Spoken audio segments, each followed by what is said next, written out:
IPC met on the 24th and 25th of July 2023 against the backdrop of continued uncertainties in the global and domestic economies.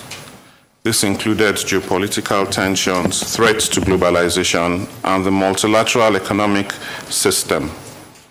On the domestic front, output growth continued at a moderate pace, while the general price level remained elevated as markets adjust to the new policies introduced by the federal government. Consequently, these developments at both the global and domestic levels continue to pose significant challenges to the policy environment. The committee assessed these developments and the outlook for the rest of the year. 11 members of the committee attended the meeting. Global economic developments. The committee reviewed developments impeding the smooth recovery of the global economy.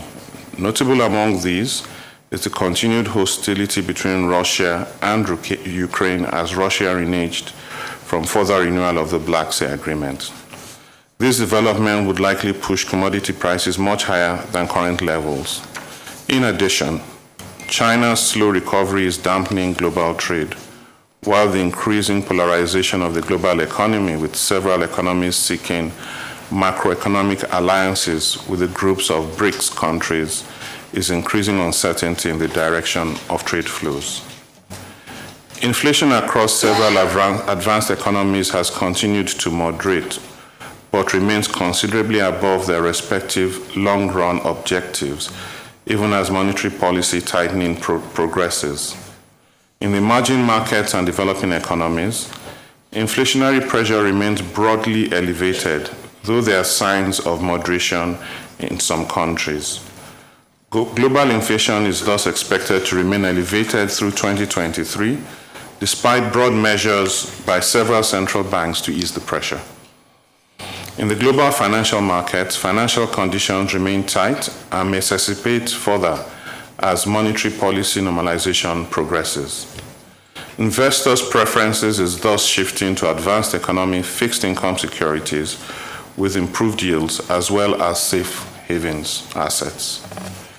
The International Monetary Fund, IMF, in its July 2023 World Economic Outlook, revised the 2023 output growth forecast for the global economy upwards to 3.2%, from 2.8% in its April forecast. The improved output performance was due to the sustained resilience of the global economy to the prevailing headwinds in the first half of 2023. And global growth is, however, projected to moderate downwards to 3% in 2024. Domestic economic developments. Available output numbers from the National Bureau of Statistics, NBS, showed that real gross domestic product, GDP, grew by 2.31% year-on-year in the first quarter of 2023, as compared with 3.52% in the preceding quarter. While growth moderated, it has remained positive since Q4 2020. Thus, steady and positive performance was driven largely by sustained growth in the services and industry sectors, supported by broad-based measures by both the monetary and the fiscal authorities. Staff projections show that output growth recovery in 2023 would remain positive as economic agents adjust to the recent policies on zero subsidy on the price of premium motor spirit, PMS, and convergence of exchange rates.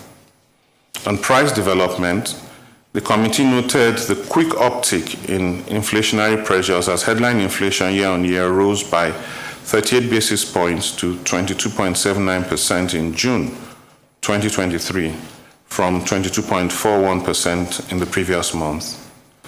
This was driven by the moderate increases to both food and core components. Legacy headwinds, including security challenges in major food-producing areas, high cost of transportation driven by the rising cost of energy, and inadequacies in public infrastructure continue to drive the rise in food and core inflation.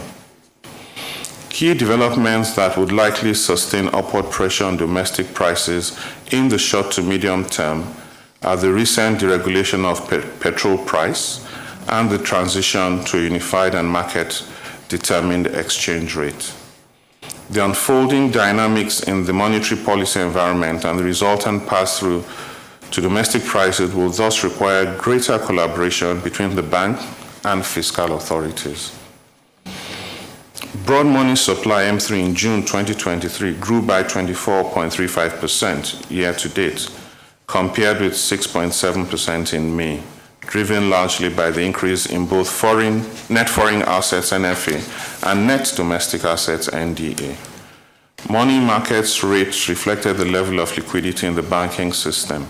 Consequently, the monthly weighted average open buyback OBB and interbank call rates decreased to 9.12 and 11.61% in June 2023, from 12.6 and 12.31% in May, respectively.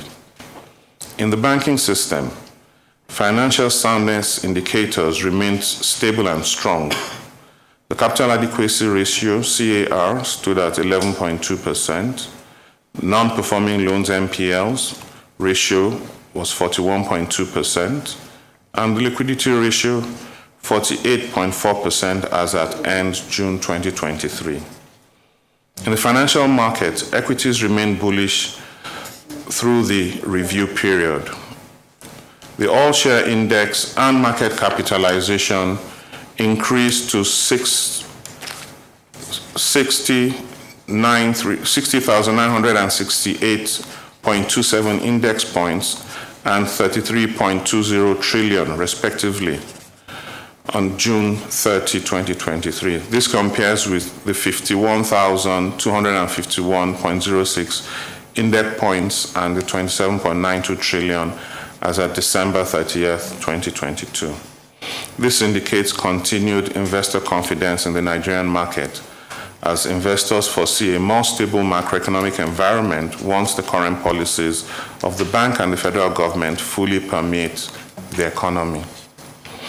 Gross external reserve improved marginally to 33.97 billion as of July 2023 from 33.75 billion in June 2023, as accretion to external reserve remains weak while foreign exchange demand pressures persist. Outlook. The overall outlook for the recovery of both the global and domestic economies moderated. Uncertainties remain, and global level legacy headwinds such as the war in Ukraine and slow recovery of the Chinese economy, as well as ongoing BRICSification, are key downside risks to output growth. In the domestic economy, factors precipitating the uncertainties remained, with insecurity within farming communities, high prices of PMS and other energy products, as well as pressure in the foreign exchange market persist. Forecasts for key macroeconomic indicators for the Nigerian economy indicate that the economy will continue to recover moderately through 2023 to grow by 2.66%. CBN estimate, 4.2% federal government, and 3.2% IMF. The committee's consideration. The committee's consideration focused on the persistent rise in inflation and its potential adverse effect on output growth and household income. The continued uptick in inflation month on month, driven by increase in both the food and core components of the CPI, in the view of members, remained a key challenge. The members also expressed concerns that the recent policy decisions around subsidy removal, exchange rate liberalization, and distribution of palliatives would have pass-through effects to inflation. Members therefore called for decisive measures by the bank to address the likely liquidity surfeit from these developments, including using appropriate monetary policy tools and instruments. The committee urged the monetary and fiscal authorities to sustain its collaboration towards addressing the inflationary pressure and incentivize domestic investments to reduce unemployment and boost output growth. It enjoined the federal government to continue to explore policies to improve investor confidence in the Nigerian economy and paved way for foreign and domestic investments. members emphasized the need to attract investments, particularly to auto manufacturing, aviation, and rail industries to boost non-oil revenues. The committee thus expressed the view that key policy mechanisms to shield the Nigerian economy from persistent global shocks and other emerging domestic shocks are urgently required for the economy to continue to post positive growth. The committee also recognized the several measures put in place by the bank to boost foreign exchange liquidity. Particularly, members were of the view that the recent policy on foreign exchange market reform would increase market transparency and encourage more foreign capital inflows. It therefore urged the bank to leverage on effective policies to attract remittances from diaspora to help moderate exchange rate pressures. The committee commended the bank's role in the effective oversight of the banking system, evidenced by the relative stability in key financial soundness indicators and resilience of the sector, despite tight global and domestic financial conditions. Members, however, noted the potential impact of the recent policy reforms on financial system stability and called on the management to act proactively to ring-fence the banking system from any possible second-round effects. The MPC thus urged the bank to sustain its macroprudential surveillance over the banking system. The committee's decision. Following the outlook for the domestic economy, members were of the view that the committee was confronted with only two policy options: to hold or hike the policy rates to offset the moderate increase in headline inflation. Considering the option to hold, the committee reviewed the impact of the continued rise in inflation on various macroeconomic variables, noting the potential dampening effect on output growth. Members agreed unanimously that the previous series of rate hikes had indeed greatly moderated the pace of price increases. The option to continue to hike the policy rate a bit moderately also presented a strong alternative. This is premised on the expected liquidity injections into the economy from the recent policy developments and the likely impact on inflation. The committee remained cautious in arriving at a policy decision as members noted the need to continue to support investment, which will ultimately lead to the recovery of output growth. The balance of these arguments thus leaned in favor of a moderate rate hike to sustain efforts at anchoring inflation expectation, narrow the negative real interest rate gap, and improve investor confidence. The MPC thus resolved by majority to raise the monetary policy rate. 6 members voted to raise the monetary policy rate, 4 by 25 basis points, 2 by 50 basis points. 5 members voted to hold the monetary policy rate constant. All members voted to narrow the asymmetric corridor from plus 100 to minus 700 basis points at a new level of plus 100 and minus 300 basis points around the MPR. In summary, the MPR voted to raise the policy rate by 25 basis points from 18.5 to 18.75%, adjust the asymmetric corridor to plus 100 minus 300 basis points around the MPR, retain the CRR at 32.5%, and retain the liquidity ratio at 30%. Thank you very much. Thank you, sir. That was Monetary Policy Communique number 149, read by the Acting Governor, Mr. Adebisi Folashodusonubi. We'll now take some questions from the media. Thank you, sir. Thank you very much. My name is Sunday Michael Ogu. Let me start by congratulating you on your first which paper? Daily Trust newspaper. Thank you very much. Thank you. Mr. Acting Governor, it appears in the last 1 year, the only response on the table has been to raise interest rates in response to rising inflation. My question really is, what would you recommend, not just from the standpoint of the CBN, but to the government as a collective that every other party can do, to rein in on inflation and allow the poor to breathe? Thank you.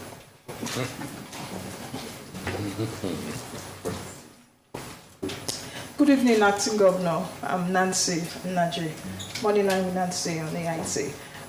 Governor, you did speak about foreign exchange rate. I would like for you to give an explanation concerning the convergence since the announcement from the bank. I think just a few weeks ago, we've seen the seesaw between the official market and the parallel market. I would like to know if the Central Bank of Nigeria would intervene because our exchange rate is now off the hooks, is a front burner topic and hot topic right now for businesses. And what role exactly the Central Bank will be playing? Is it that of a market maker role?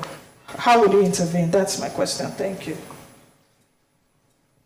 Good evening, Acting Governor. Sir, my name is Nduka Chejin of the Nation newspaper. Mr. Governor, December is fast approaching. Please, can you give us an update on the status of the Naira redesign project? And then why is it that we are not seeing enough new Naira notes in circulation? Thank you very much. Thank you. We have 2 questions from Lagos. Thank you. Babajide Komolafe of the Vanguard newspaper. Sir, the Association of Mobile Money and Bank Agents in Nigeria recently announced increases in point-of-sales transaction charges, citing the current economic climate in the country for their action. What is the CBN doing to check issues of unauthorized charges levied against customers? The second question from Lagos, Bukola Ido of the Leadership newspaper. Acting Governor, sir, with other central banks mulling the idea of floating their own digital currency, what is the status of Nigerian Central Bank's digital currency, CBDC, the e-Naira? Thank you. Okay. Thank you very much. Daily Trust has asked about inflation, and that all we've been doing is hiking up the rates, and it looks as if it hasn't made much of a difference as far as inflation is concerned. The first thing I'd like to highlight, it has made quite a lot of difference. And I believe in previous MPCs, we had indicated and shown that every time we have had a rate increase, it has actually moderated the rate of inflation. But that's not all that we've been doing. And during this MPC, we had quite a lot of time talking about inflation, talking about the various tools and mechanisms that we could use to manage inflation. We agreed that one of the key challenges now was a liquidity overhang, and we needed to look at the various tools we had. As a matter of fact, in the communique, you would have noticed that we made reference to that same fact. So in addition to interest rate hikes, we've also come up with various ways to tighten the liquidity, because we believe that if the liquidity surfeit actually runs across not just inflation, but also has some impact on the exchange rate and other parts of the economy. So I can confirm that it is not only rate change that we're looking at to moderate inflation. We're looking at every tool in the box that would help us reduce liquidity, and that should have a positive impact on reining in inflation. From Moneyline, the convergence, and use the word which is not exactly right, unification. We're not trying to unify any rates. We believe that we need to encourage the market to be more efficient and to be more effective, and that takes a bit of time. Some of the volatility you've seen over the period has been driven by that same fact that the market needs to find its level, and also the reality that there's pent-up demand which current supply may not be sufficient for. And as we ease and satisfy the pent-up demand, we begin to see a more efficient market that runs. But you also need to understand that the dynamics of pricing in the market, and we feel we should actually stop calling it the I&E, because it is now much more than the I&E. For us, it's a market where everybody and anybody, through the licensed institutions can participate.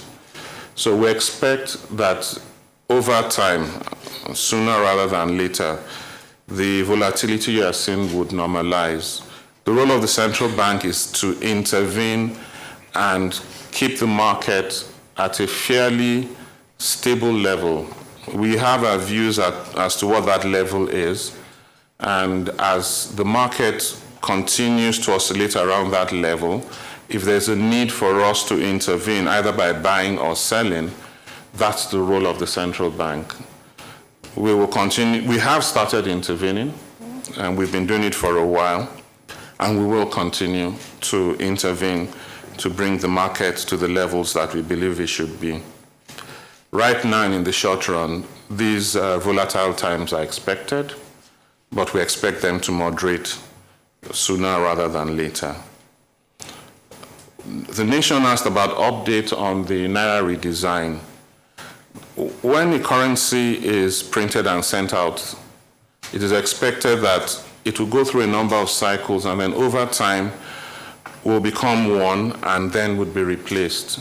That's what we're doing. We had to put out or re-put out old notes, and as they're coming in, they're being processed and returned to us as not issuable. We're then bringing out and replacing them with the new notes. We believe that we have an optimal level of the currency out there, so more of what's being done is replacement to keep the level rather than just putting out money out there. And that is seen by the fact that the banks, whenever they come to us for notes, we provide it to them. If it wasn't enough, they would be asking us for much more. If it was too much, they'll be dumping that much more on us. So we'll slowly, and over time you will see, have the old notes replaced out of the system with the new notes that will be the norm. And that will be out of practice, not fanfare. You'll just see it slowly morph from old to new. The question from Vanguard was around the charges that the POS operators have announced increases. The model that the central bank runs is that we do not deal directly with the POS operators.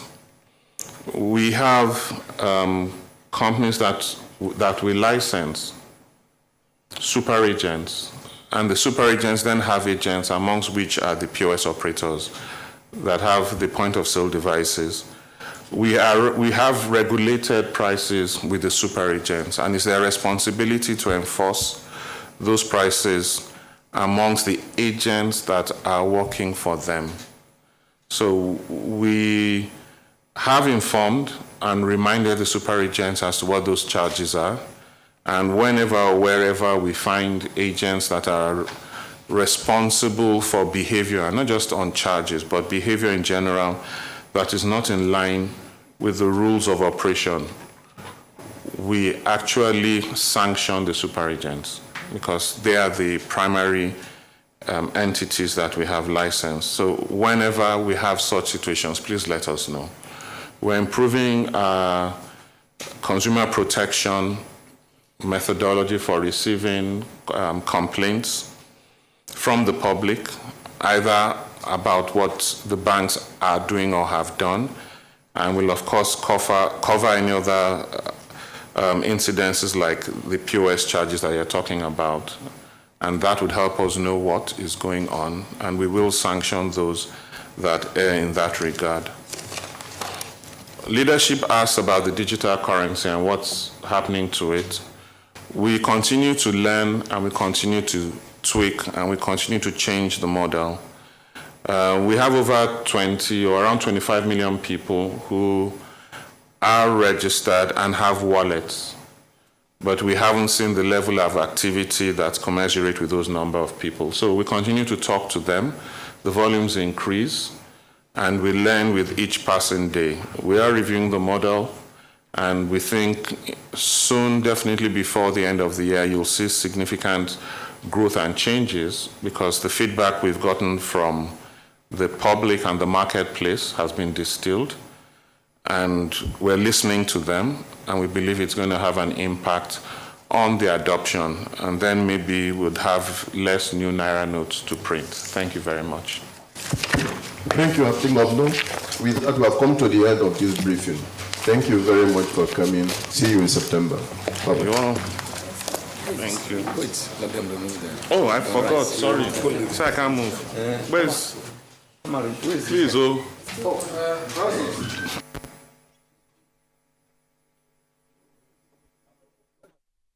All right, there you have it from Mr. Folashodun Shonubi, Acting Governor of the Central Bank of Nigeria, presiding over the press conference where yet another rate hike has happened, 25 basis points to 18.75%. The benchmark interest rate again raised to 18.75% at the latest Monetary Policy Committee meeting that is just concluded, once again with the Acting Governor of the Central Bank of Nigeria, Mr. Folashodun Shonubi. We have